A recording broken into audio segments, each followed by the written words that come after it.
Hi there, and welcome to the Everyday Millionaire Podcast. My name is Patrick Francie, and I am your host, and I want to begin by saying thank you for listening. On this show, I am having conversations with seemingly ordinary individuals who have achieved some amazing and extraordinary results in both their life and business.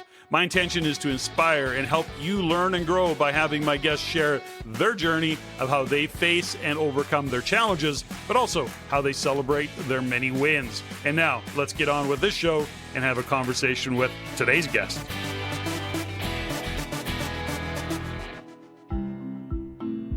Hey folks, Patrick Francie here, host of my podcast, The Everyday Millionaire, inviting you to listen in on my conversation with my guest today, Aurum Trexler. Now, Aurum is the founder and president of Valaurum, a company on a mission to democratize gold ownership using innovative technology. Now, Aurum holds a PhD from Duke University, where he specialized in the connection between economics, politics, and culture. He then transitioned from academia to entrepreneurship and leveraged his skills to create a very unique way to make gold more accessible to the masses. Now, under his leadership, Valaurum has developed a small, thin sheet of gold called an Aurum that is both affordable and verifiable, and I might add, absolutely beautiful. And as importantly, it offers a new way for people to invest and own gold. Now, Valaurum has gained huge attention in the precious metals industry and has positioned Aurum as an innovative leader, which when you hear him, you will see why he is the way he is, because he has made precious metals investment accessible to all using this strategy and this particular bill. So fascinating. Listen in, enjoy. Aurum Trexler, welcome to the Everyday Millionaire Podcast. Thanks for joining me. Thanks for having me. So, Aurum, I always, your bio never does, I don't think anybody's bio does justice. So I always open with the fundamental question. When somebody runs into Aurum and says, so Aurum, what do you do? What's your answer to that question these days? I feel like I always fumble with it. So I'm the president and founder of Valaurum. Valaurum is an innovative company that makes basically something that looks like a gold dollar bill. We call it the Aurum. Yeah. And it allows people to invest or trade in gold in any increment from $2 to a couple $100. And what that does is it means that physical ownership of an internationally recognized commodity is available to all people. Now, it's interesting that I received one of those bills from my brother-in-law some time ago. I have no idea where he got it from, by the way. He's a definite gold bug. He gifted it to me and was really smug about it. So I have no idea where it came from. I don't have a recall of that. But give me a little bit of background of the intention and what that bill is about, and understanding the process that Valaurum came to get to where you are today. Oh boy, there's two big questions there. Let's start macro, and then we'll talk about Valaurum. Most people are generally familiar that for most of the last 2,500 years, gold has been a monetary instrument. Maybe it's official money based on a coin of a particular country, but based on the intrinsic value of the gold has been money for 2,500 years, with some interruptions in different places and times. And, we talk about going off the gold standard or, in different countries. Sure. Gold has continued to be this really important consolidated means of holding wealth. And the total global value of that, depending on which expert you ask, is somewhere between 10 and $15 trillion. A good chunk of it in bar and coin form. And it just has this, extraordinary ability to be very dense in terms of value, to be internationally recognized. And indeed, there's, in international exchanges like, COMEX and the LBMA, where a gold price is set daily. It's very, very liquid and pretty transparent too. So central banks use gold all over the world. People own it too. And most of the demand is international at this point. But it's just this cornerstone of how human beings store physical value. There's so much to unpack in the whole conversation about gold, especially given what's going on in the world today. So first off, from my perspective, gold really isn't an investment. It's more of a preservation, wealth preservation, monetary preservation, insurance policy, depending how you look at it. I mean, I certainly am a big fan of gold bullion, and I see that, for me, that's part of an overarching portfolio of precious metals in general, as well as real estate and other things that go on. But in the world of gold, and I don't want to go off on a big tangent, but totally, we understand that with the global macro happening and the world unfolding, seems to be unfolding the past 4 or 5 years, particularly. I mean, it's been going on a lot longer than that, but where it's really coming to attention. And when we start to see that central banks are buying more gold than they've ever bought, I think historically it's like record breaking.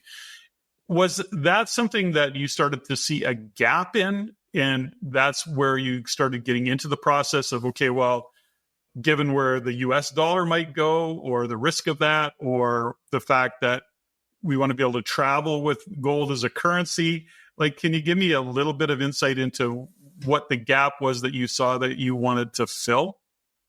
Yeah, for sure. And I founded Valaurum in 2012. So this is part of a longer trend line, a longer narrative that to me is inevitable. And that trend line is, look, in 2000, gold was $300 an ounce, and today it's sitting at $2,300 an ounce. We could have some price taken off of that, but that's a meteoric rise. And there's an important thing about gold specifically, which is it's best owned, in my opinion, physically. That's its real benefit. So unlike a real estate, piece of real estate where you have, title issues, I can literally hand you a thing that's worth, $2,300 or $1 million, and we're done. So the problem is coins, which have been a great way to exchange gold for a couple thousand years. I mean, I have ancient Greek coins, they're unaffordable. They're unusable for commerce anymore. They're just too expensive. I mean, you can buy $2,300 worth of something, but it's not meaningfully divisible properly anymore. Right. And so the purpose of Valaurum, in this space is really to reinvent the coin for the 21st century.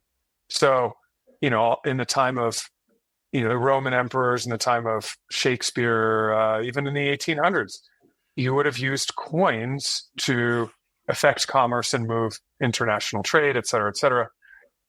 The coin's just too expensive, and it's not a good anti-counterfeiting device. So what the Aurum is a state-of-the-art nanotechnology where we're depositing the gold atom by atom into a thin film, and we're layering in all kinds of proprietary high-tech security features so that it's comparably difficult to counterfeit as like a US $100 bill.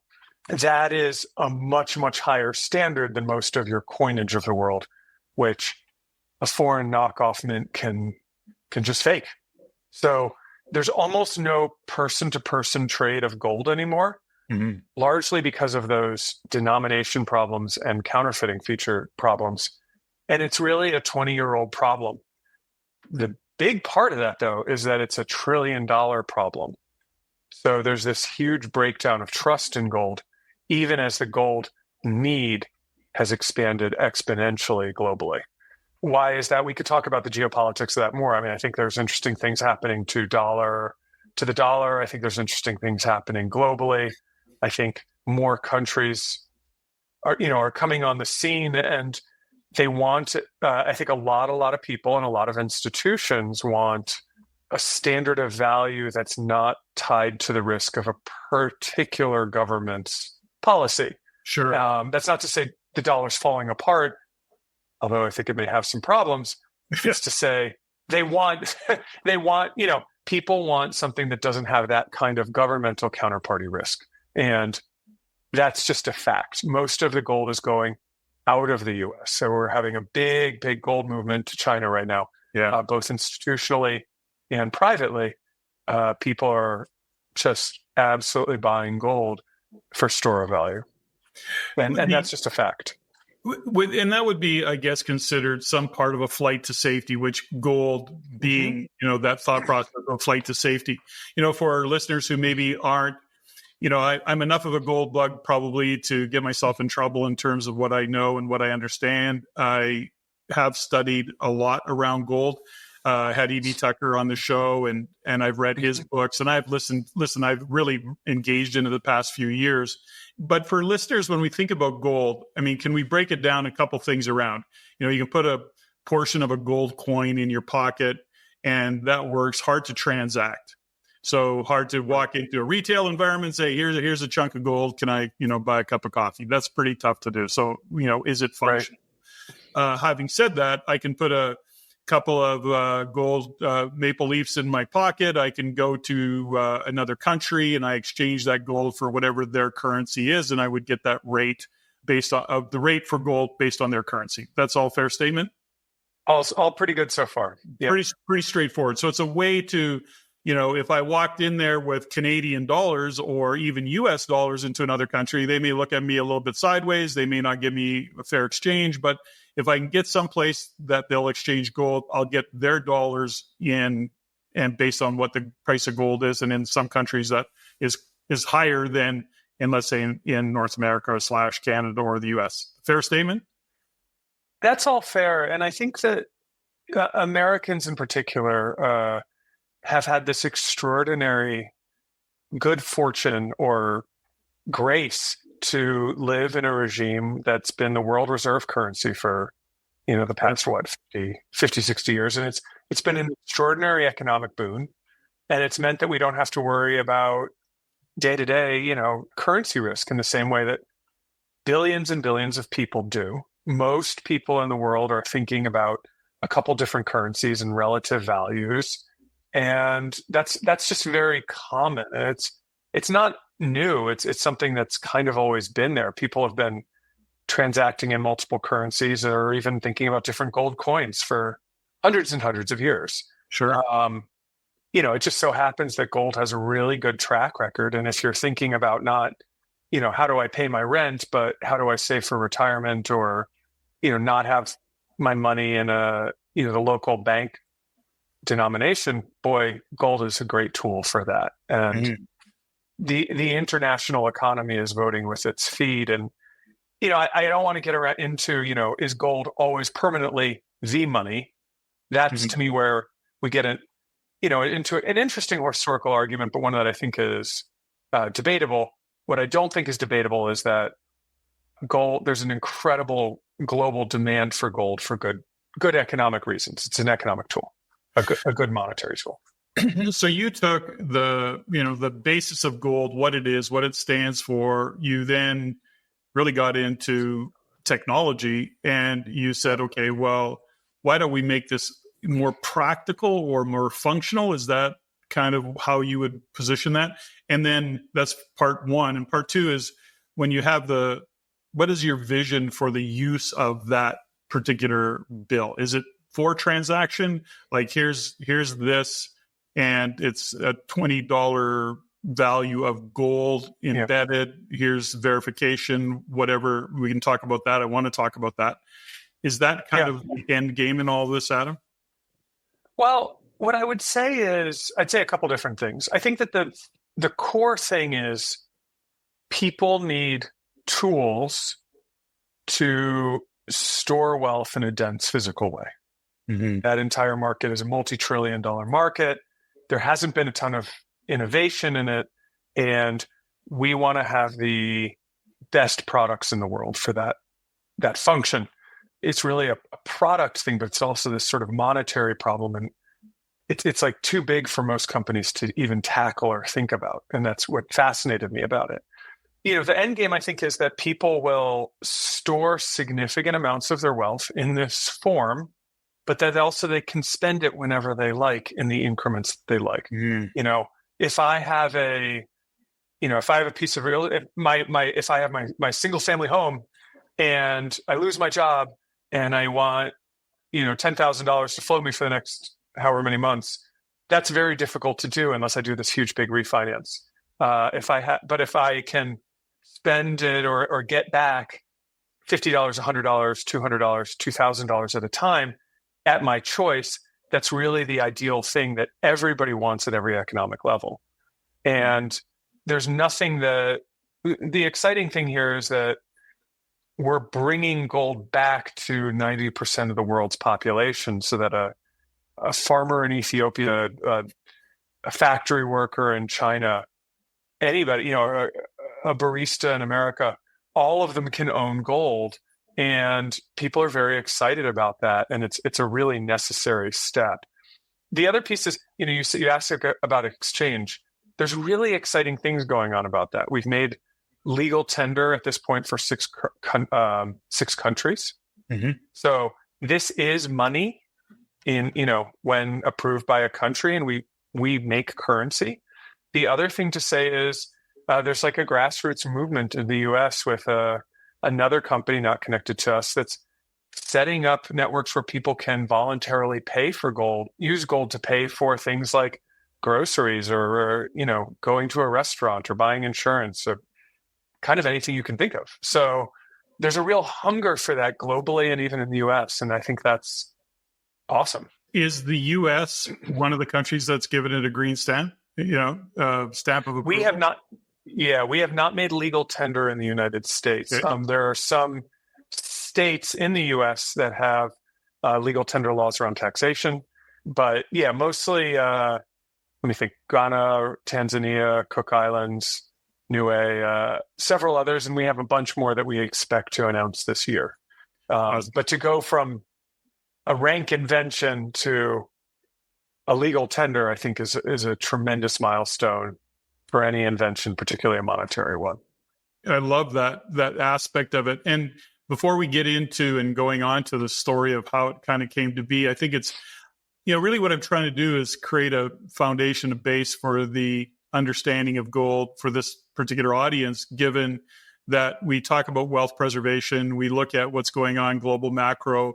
I think that it's important for people to understand that there's always the strong argument that, gold's just a rock. It sits there. It doesn't pay yield. It doesn't, all of the stories that are wrapped around gold, why it's not a good investment. And I think it goes back to what we said earlier, which is it's not really an investment. It is something about, it's more of insurance. It's more wealth protection, if you will.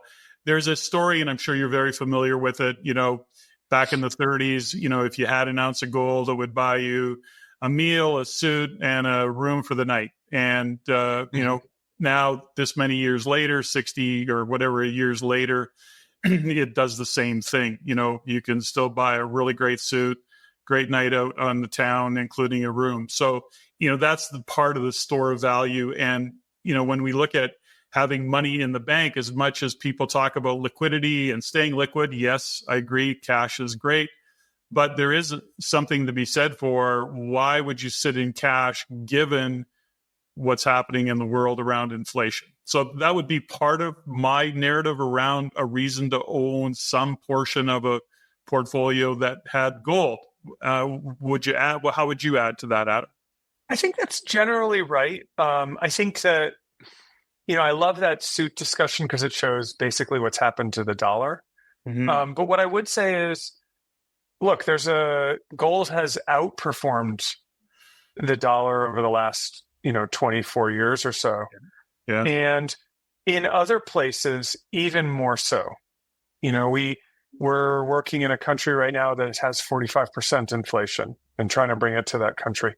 And the devastating consequences of that for individual people, if you have, any bank account that you have denominated in that is kind of destroyed. Any stocks that you have in that nation are going to have real problems. And it's a profound problem for people.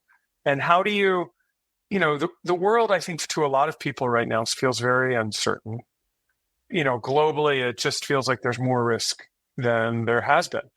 And, looking to that, what can you do to protect yourself that is not so dependent on your local conditions or even your national conditions. Mm-hmm. And that diversification that you were talking about is really profound. So I like that very much.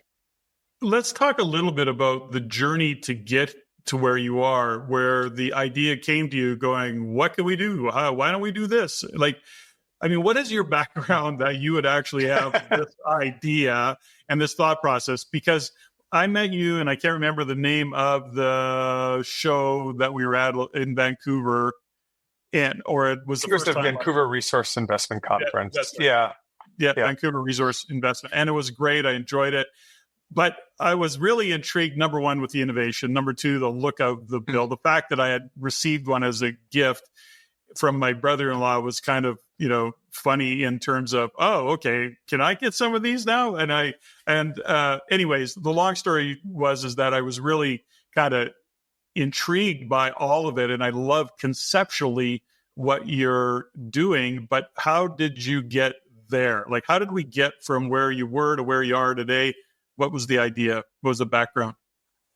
It's a funny, weird story, So in my early 20s, I worked in venture capital, helping structure and fund, early stage startups, and connect angels to entrepreneurs, everyday entrepreneurs with a good idea. Sometimes a mediocre idea, but we hope for a good idea. Sure. And I really found that I didn't necessarily have the same passion for every entrepreneur's idea, and that really motivated me. So being emotionally connected to it really mattered to me. And I've always had a kind of desire to help people and engage with ideas. And I thought an academic career would be what I wanted to do. So I went back to school. I got a master's and PhD. And a lot of my PhD became about trying to understand the history of economic ideas as the UK went off the gold standard. And really thinking about, almost at a philosophical level, historians look for these junctures where things change very suddenly, and that explains what something is. And I just got obsessed with this historical, sociological, philosophical problem of what is money actually, and how has that changed? And that became a very good kind of crux for that, because a lot of people were talking about it in the early 20th century. And I just was obsessed with that question. And it was a very weird one. I was like, what is this symbol that paper is? Why do we spend our whole lives doing that? Why is metal any different? Why do we exchange labor for paper? Why does this thing, why do these bits of paper or, entries in a balance sheet, checking accounts, et cetera, why does that organize society and create an extraordinarily complex and productive society? Valaurum has over 50 employees. I don't think many of them are coming to work without dollar paychecks. Like, it still works, right? Like, it's not just not a theory. I mean, there's philosophy, and then there's we're all pretty motivated by money, like it or not, right? And that the power to organize society that money has was just something that was endlessly fascinating to me. And 20 years later, it still is. So then the next stage was I learned about this physical vapor deposition technology that two inventors were experimenting with to create bills. And I saw it and I said, this needs work, but this is world changing, because I understood the history of gold and I understood the kind of longer sweep of monetary history. And I said, this is just going to be important. And I wasn't sure exactly how it worked, but, I started working with them in early 2012 and really did a lot of due diligence about the technology and also my own research about where I thought it could go. And, my background let me negotiate with them and start working with them, and then, take it forward with Valaurum. And then it's a long story from 2012, but that's kind of how I got there. I was passionately involved in a question, and that question drove me to recognize something that I thought was innovative at a level that was far beyond something else I was going to see. So I just had to get involved. I was compelled. The question of what is money is a really big question to ponder. When we think about fiat currency and the evolution and the change and coming off the gold standard and all the things that have transpired, you saw this technology early on, you embraced it, you become a part of it. Now, since 2012, have you been spending a lot of time refining the technology, and or has it been primarily, okay, we've got this, we got design, we got to work on the design things, the technology's proven, we can do this, and then is a lot of your job become to say, okay, how do we make this valid? How do we give it credibility? How do we actually get it and fold it into being a currency, and in this case, to these days, about being a currency in other countries and hopefully one day North America. So is the technology that you helped and were part of, was that always pretty solid and then it evolved? Like what's been going on since 2012 when you first, what's been the kind of primary driver behind it? Yeah, so it's really a few different eras. But I would say that, it was very, very difficult to make. So that atomic deposition process that I talked about before, it was hypothetically scalable, but extremely difficult to make products. And so, in the beginning, it was probably $30 to deposit $2 worth of gold. It was not a very good value proposition.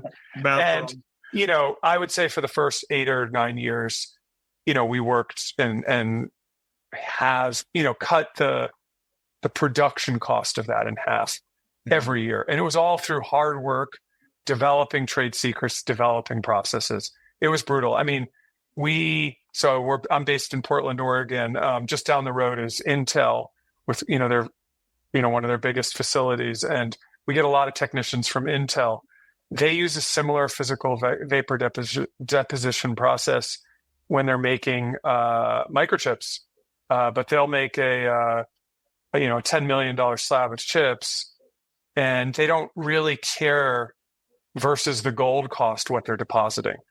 For us, if there's this profound relationship to it, and we've beaten that cost so hard. The product also had enormous challenges, and you look at it and hopefully you got it and you said, oh, this is a gold bill. This is awesome. This is very simple. I want to tell you it's a miracle of material science that thing holds together and looks the way it does. The first bills would fall apart. It's actually there's a polymer sandwich. So there's polymer on 2 outside layers with gold in the middle. The first ones would fall apart. They'd roll up like a pencil. The printing was terrible. The first printer that we got, we have lanes, so this is made on rolls, and it was supposed to have six bills across. And the printer could only print onto the film on 2 of the rolls because it would, the ink would fry. It was just there's so many problems. We had serial numbers. We built a machine for serial numbers. Serial numbers would wipe off. The whole thing would fall apart. And then delivering the right amount of gold was a problem. And the hardest thing was actually making meaningfully different bills. So when I started, we could do a 20th of a gram, which today is about 350 worth of gold. But it took years and years and years to successfully develop a product going up in value. So now we've, commercially sold a 20th of an ounce product about, $100 worth of gold today. So, but I'm going to tell you that was from 2012 to 2019 it took to get there. That's just making the product not suck. Then, there was a tremendous amount of work done to start to layer in anti-counterfeiting features. So now, we have all this kind of micro printing, and the gold is actually structured around the printing in such a way that you can even have a serial number in the gold embedded in itself at a nanoparticle level, at a molecular level. We have, for some of our bills, we have a lot of, central bank level anti-counterfeiting features. all of those had to be integrated into a process that was never intended for them to be. Making a gold bill is completely different from making a paper or polymer bill like you might have in your wallet today. But the capacity to layer those two things together, although very, very difficult from a material science standpoint, it gives it a level of anti-counterfeiting that's extremely difficult. And we have people like Kerry Corbin on our board of advisors who, used to work for the Secret Service catching counterfeiters. And then worked for one of the major currency printers of the world. We have John Cameron who worked on the $100 bill, at Treasury. So there's a lot we've done there, and it ain't easy. But if you look at it and you say, "Oh, it's a gold bill," then we're delighted. So it's a cool looking gold bill too. It's a very thank you.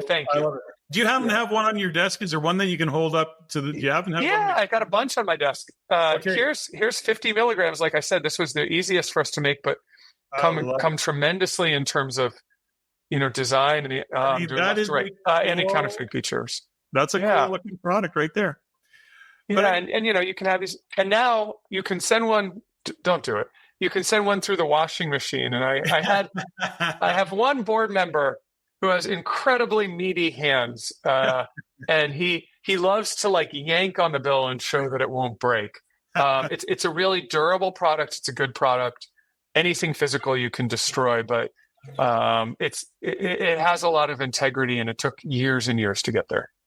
There's a lot in what you shared in that story, and there's a lot of different directions I want to take the conversation. But first and foremost, you're a dozen years into this, and you've gone through all of what you've gone through and the challenges that you've faced, Adam.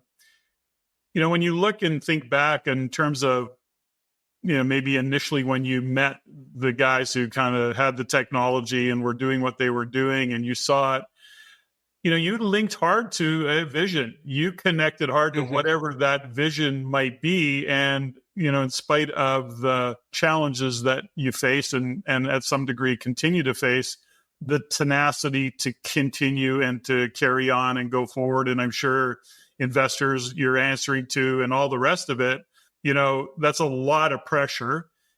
What is it about the vision?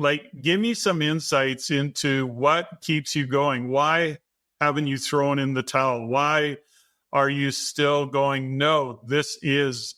Now, I agree, by the way. I think it's cool. And I'm an early adopter of this kind of stuff. It just intrigues me. Yeah. But I want to know from your point, how is it that you stayed connected to that vision? It's a bunch of things. And I think, any entrepreneur will probably tell you, it's almost like you need to keep reinventing it or finding new reasons. At base, there's a couple things. I think, first of all, I was once a PhD student with student loans, really struggling to pay basic bills and really suffering from currency exchange between the pound and the dollar. It was very real to me. And I have, this intrinsic belief that this technology can help billions with a B, billions of people. Mm-hmm. So that kind of gives me a passion. The other piece, and I think ultimately innovation works when it actually solves a problem or helps people. Mm-hmm. And I really believe in that. And if we're not doing that, then, we probably ought to be, because that's where the success is. The other thing is I've tried to make small incremental progress on an enormous problem. And there's that sort of silly adage of, how do you eat an elephant one bite at a time? Mm-hmm. And, we couldn't reduce the cost of depositing $4 worth of gold to, $2 overnight. It was, inch by inch. And, every incremental development, every sales development. And then, what I didn't say is the last 5 years have been all about scaling our capability, because, we went into 2019 and then all of a sudden, we got enough done that the market took off with it. There was enough development done. We've done more development in the last 5 years than we did in the first 7, honestly, probably 4 times as much. But we got to this point in 2019 when all of a sudden the market said, oh, we get it now. Okay, we're buying it.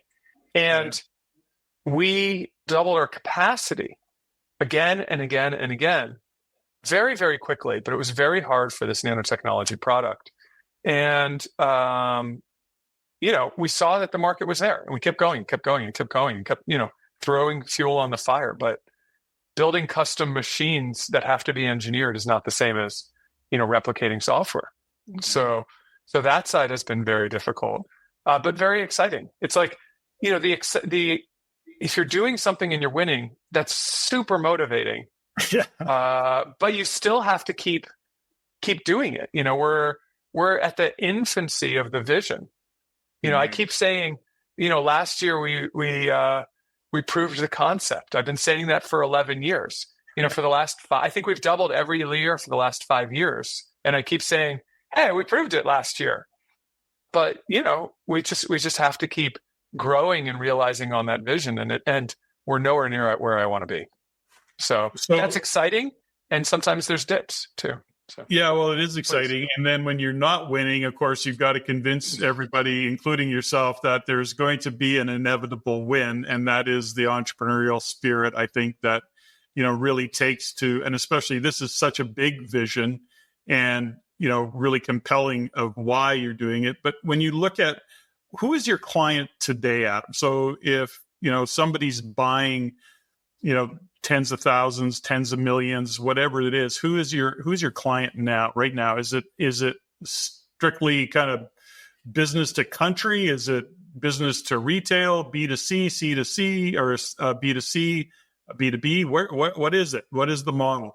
Yeah, so we are mostly selling to 3 things: countries, to marketers, and to retailers. Mm-hmm. So we're really not dealing directly with the public very much at all. Yeah. And, what we're trying to do, so a lot of what we do is actually think about that middle person or, middle company, and how do we make this work for them? Because we know the public wants it. How do we put it together so that all of this, the chains of the market work? And what's unusual about what we're doing that's different from a product you might list on Walmart or Amazon is we really want it to be resellable. How do you create something that has a market for it? And how do you stimulate that out of absolutely nothing? How do you go from nothing to a circulating market? That's a complicated question, and it needs a bunch of participants who are not us. I mean, we can't be the market.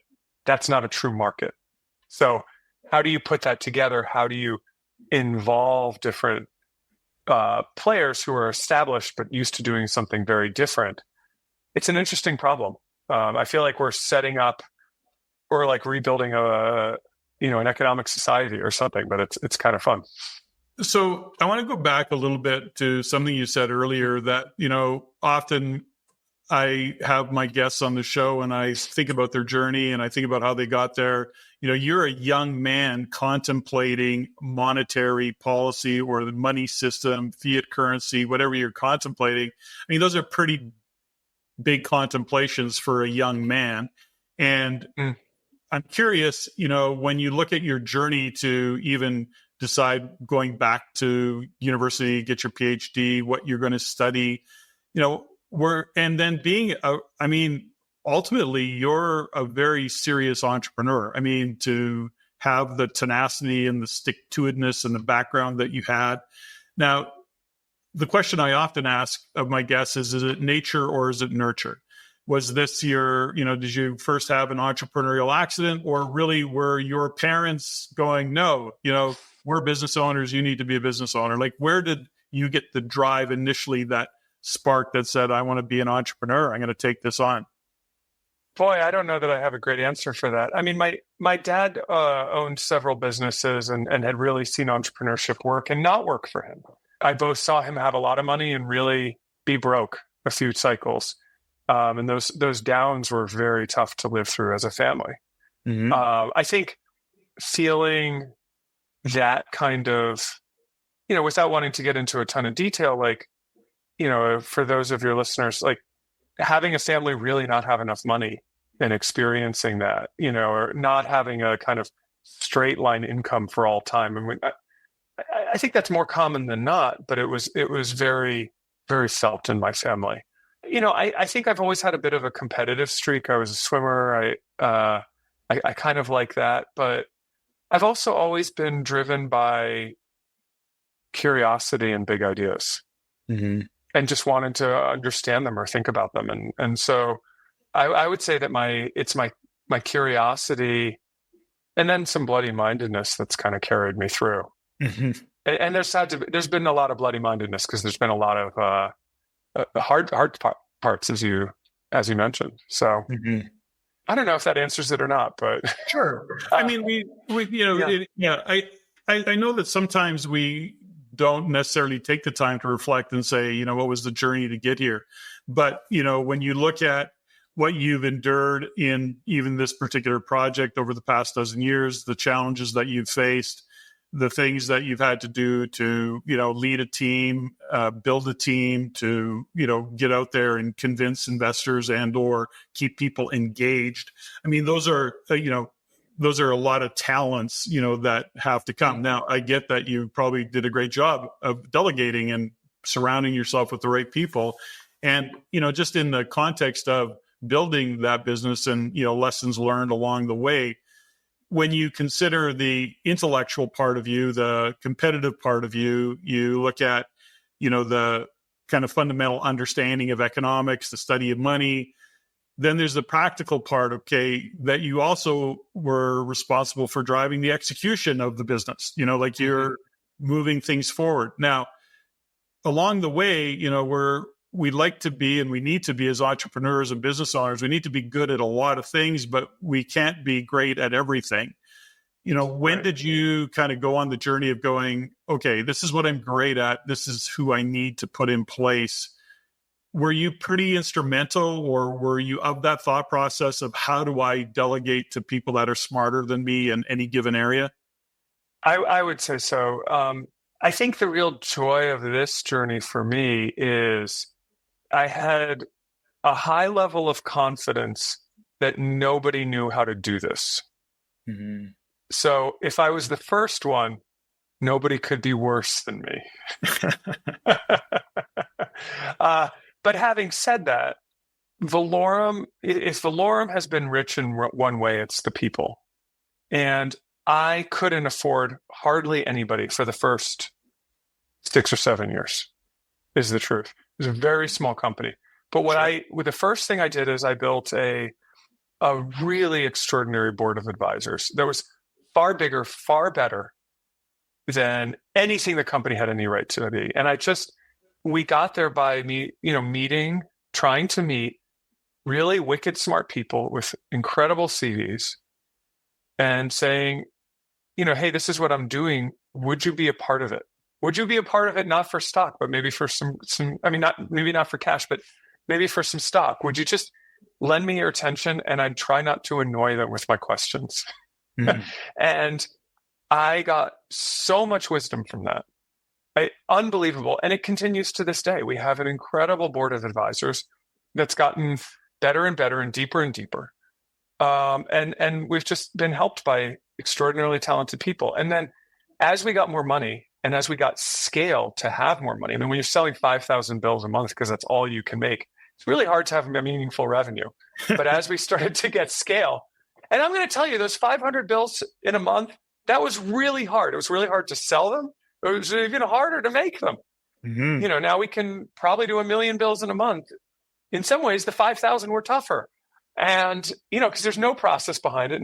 Anyway. So as we had more resources, I've just tried to get the best people I could. As soon as I've been able to break off an area that's a coherent job, I try to give it away. And there was this moment when I was making an org chart a couple of years ago. I think we had 30 employees at the time. And I suddenly realized I was doing like 7 nameable jobs. And I was like, I got to figure out how to get rid of as many of these as possible. And that continues. And I have, the joy of this. I used to be the resident printing expert. I used to be the resident sputter expert. I used to be, I used to have all these different hats. And now I have a dozen people who are better than me in those different areas. Mm-hmm. And that's so cool. And then the conversation changes to seeing what they're doing, measuring what they're doing, checking what they're doing, and learning from them. Mm-hmm. And then just trying to put it all together. And, that's a real joy. It's really awesome to work with experts and passionate people and thoughtful people.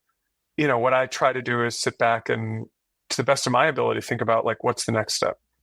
So what I hear in all this, I've been in business 40 years and had done multiple businesses and grown and done a lot of things, made a lot of mistakes. But, one of the things that I hear in all of this is that you're not stating it. And for me, it becomes really obvious, which is your ability to articulate, hold a vision, and have people buy into that vision. Ultimately, they're buying into you. So however you show up in that regard is a really important part of this. And I only share that because, number one, I think that any of my guests, I want, I always say, you got to own that part of what you do. I mean, you think about, yes, you're surrounded with great people, but you brought a vision forward, you took it and you ran with it. You created a board of advisor, which, from an execution point of view, that's smart.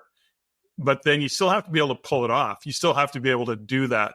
And that's really a statement of character. I'm sure it was not always easy to walk up to somebody who you held in some form of esteem, had some form of, putting them on a little bit of a pedestal in their area of expertise, and then approaching them and then having them buy into the concept. I mean, that I think is a really big part of the success of where you've come to. And I just want to shine a light on that because sometimes my guests are a little bit more humble and they don't. So I wanted to really shine a light on that and say, well done, good job.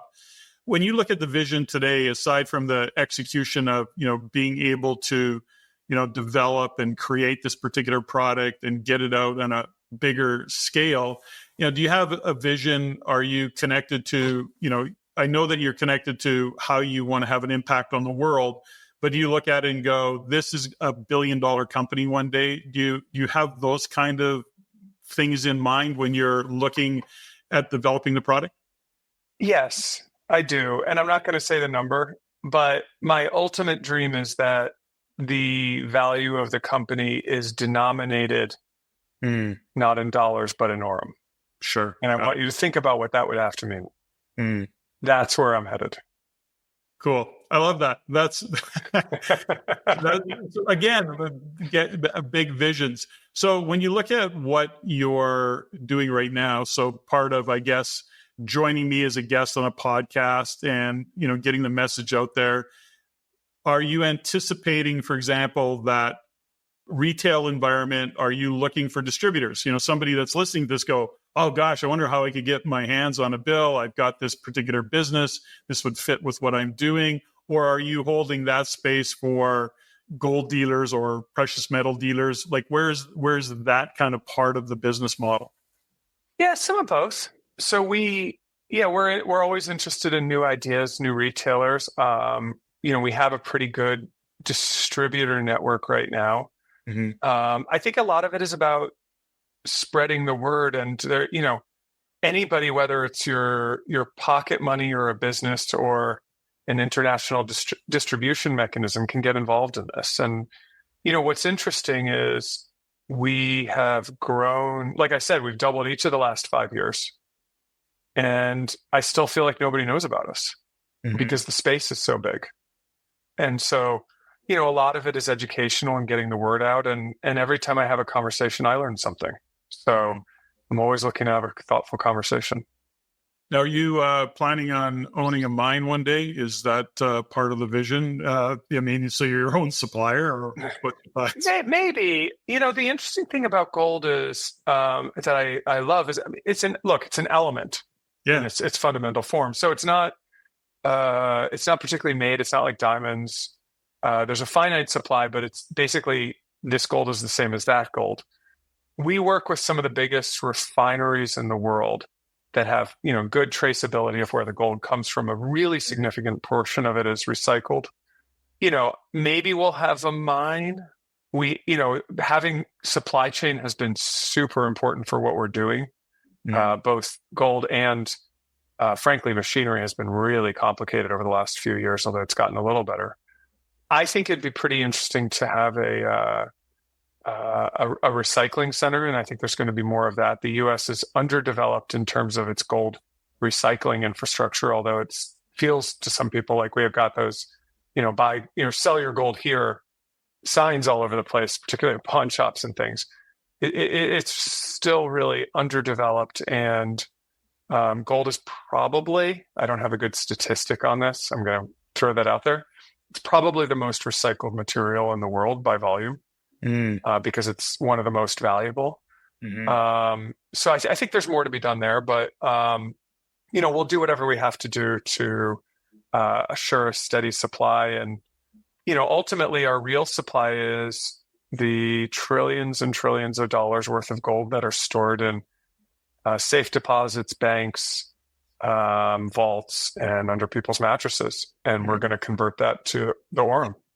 So, do you have a tagline? Do you have a mission statement? Like if somebody, lays, the name isn't a descriptive name. It doesn't say this is what it is. So do you have there's two questions here. One is, is there a tagline? Is there a mission that connects the dots? Number one, I would be interested in that. Number two is, when we look at practical or functional, or why would somebody want to hold these bills today or into the future, what does that kind of look like?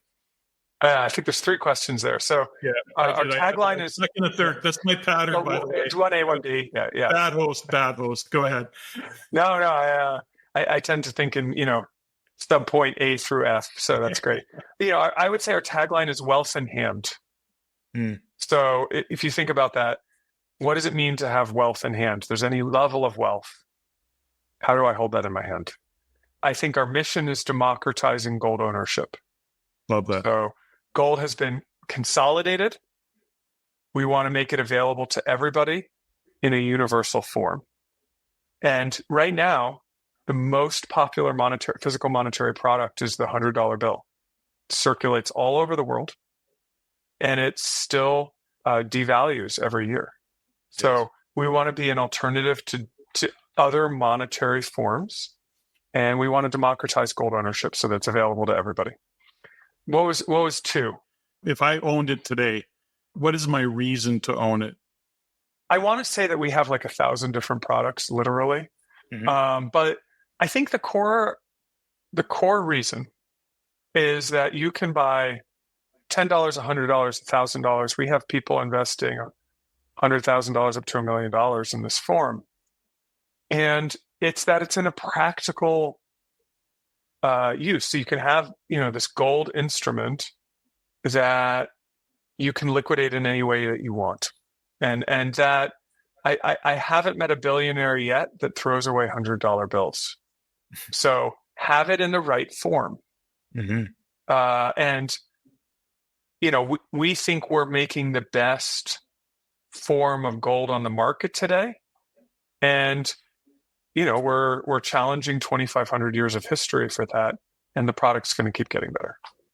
Is there anything, as we kind of, number one, I appreciate your time, but is there anything that you need to or would want to add to this conversation that I haven't asked you in terms of a question?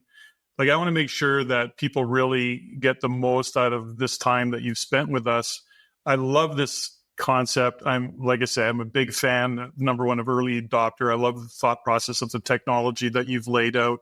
Again, a big fan of gold in terms of a store of value and a hedge given what is going on. And, but beyond what we've talked about, is there anything that I'm missing that you would want the audience to know, Adam? Great question. Probably, but I've really enjoyed this. One of the things I've just been thinking about lately is at a really personal level for any listener, and I think about this in my own life. We're all spending our lives. I mean, at the most crude, dumb level, we're all spending our lives, and it's all we've got.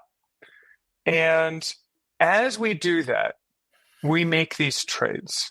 And we are all trying to make the best trades that we can of our ingenuity, our labor, our sweat, our blood, our tears. What does it mean to try to hold that? What does it mean to try to build something? And we build something both with other people, but also for ourselves, for our families. And I just would love for people to be really curious about that and really think about that. What does it mean?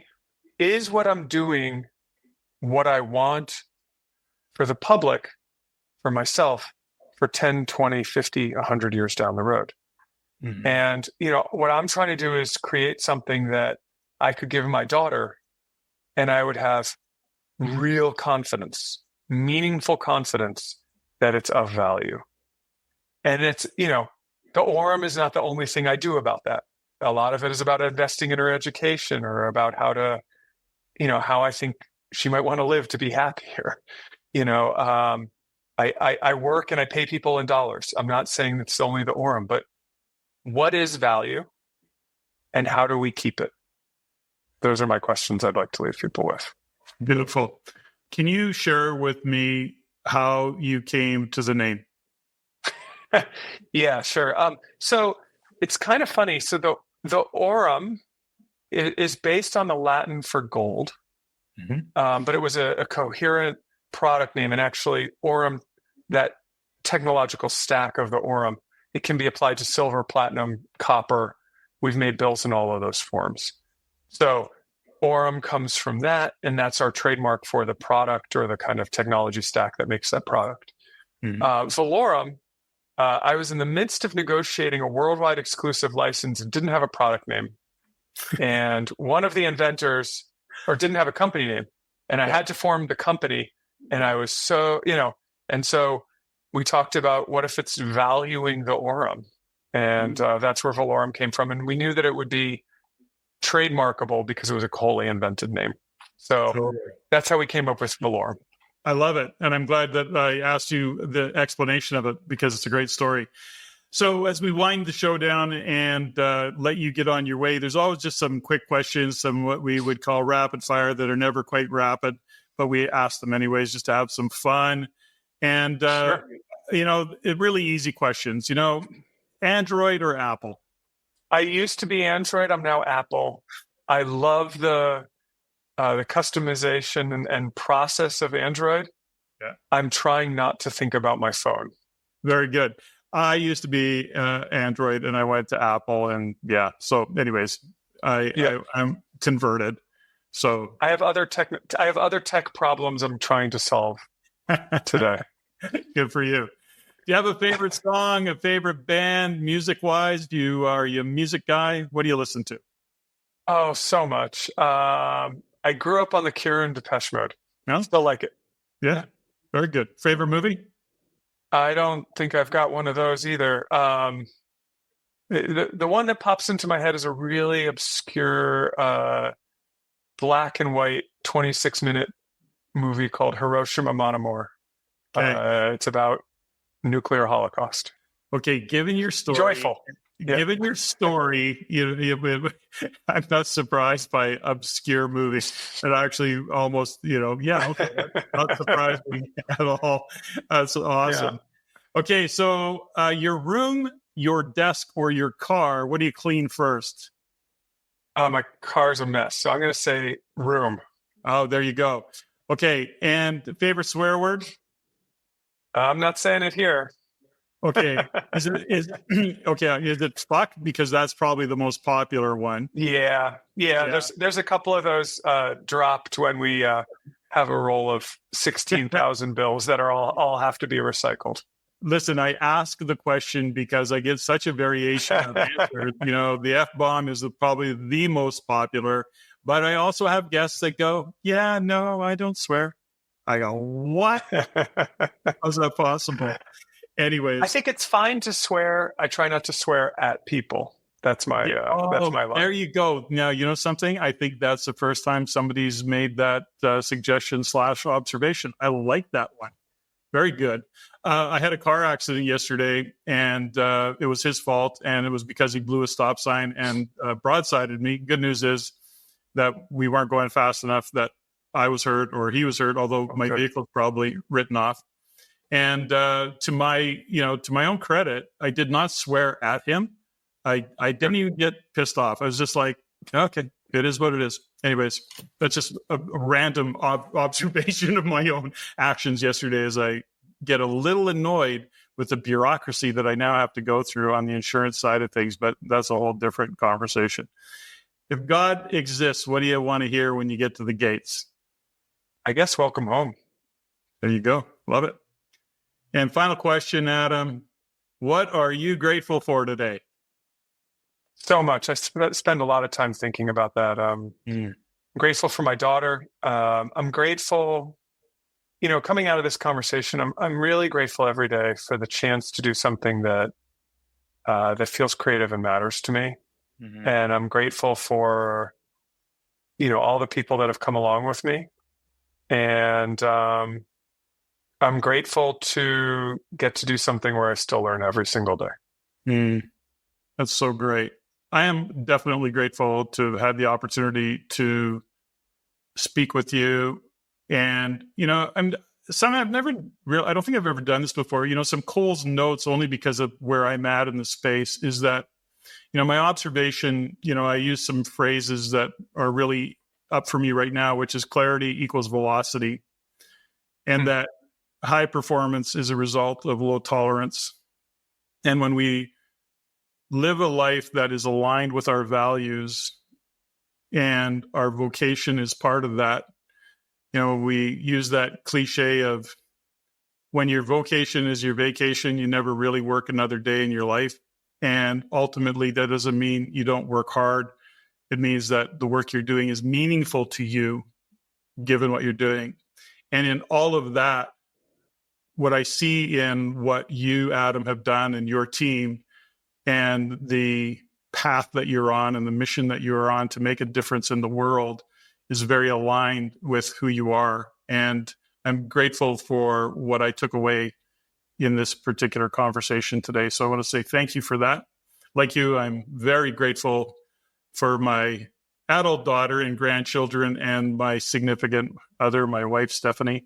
And so thanks for joining me today. It's been a great conversation. I appreciate it very much. Thanks, Patrick. I'm really moved by what you said, and this is going to be a longer goodbye than I think you intended, but it's just so intrinsic to what we do. So if there's one good thing about our technology, it's very expensive, it's very difficult to practice. It's that we have an extraordinary level of precision. And so we're putting down coating surfaces of gold that are 300 nanometers thick, 300 billionths of a meter. Not centimeters, not millimeters, billions. So we are searching for precision of 1% at that, 300 billion nanometer level over film that's 2 miles long. All of it has to be that uniform. That's why this is tough. Now, here's what I want to say about that. First of all, we still have an error bar. And what that means is we're constantly still trying to pull things into tighter and tighter precision. And that's the real work. It's focus. And focus isn't permanently achieved. It's continually achieved. So that's the first thing I'd say. And the second piece, and it's there's a lesson behind it, is everything has an error bar. Everything is plus or minus, but it's where you set your error bar. So if we say we're going to deliver 300 nanometers of gold, our error bar is not 297 to 303. It's actually 300 to 306.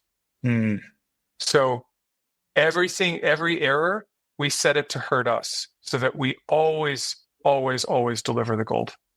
And that relationship at a very technical level to our customers, to our vendors, to our collaborators, that's how I want to do things. Always getting tighter, but always delivering to the other person. When you give that description, so thank you for that, but you also give a real definition to integrity, not just the integrity of delivering and doing what you say you're going to do, but the integrity of what you deliver in a product. And it's fantastic. Again, Adam, thank you so much. Thank you, Patrick. Ladies and gentlemen, thank you for listening. If you found value in the podcast, please take the time to rate and review and share with others. Share with your friends. As it is my goal to always improve and to provide the highest value for you, the listener. If you have any comments, suggestions, or questions you'd like answered, please email me at ceo@reincanada.com. That's ceo@reincanada.com. I look forward to hearing from you. And until next time, Patrick out.